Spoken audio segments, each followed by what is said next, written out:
চৌধুরানীর ভূমিকায় শ্রাবন্তী চ্যাটার্জি একটি অনুষ্ঠানে গিয়ে ছবির প্রচার সারলেন, জানালেন 1 মে ছবিটি রিলিজ করছে আর এই ছবিটি তার জীবনে কতটা গুরুত্বপূর্ণ সেটা জানাতেও ভুললেন না।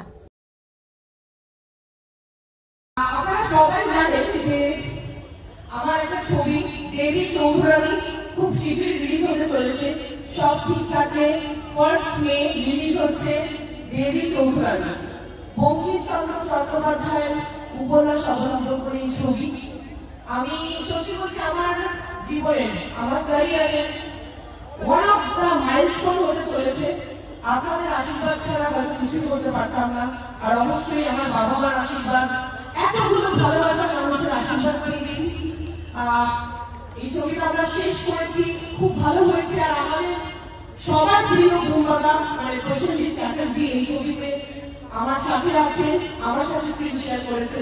এই ছবির ডিরেক্টর শুভজিৎ মিত্র, যিনি একবার ন্যাশনাল অ্যাওয়ার্ড পেয়েছেন। তো সব মিলিয়ে খুব এক্সাইটেড আমি।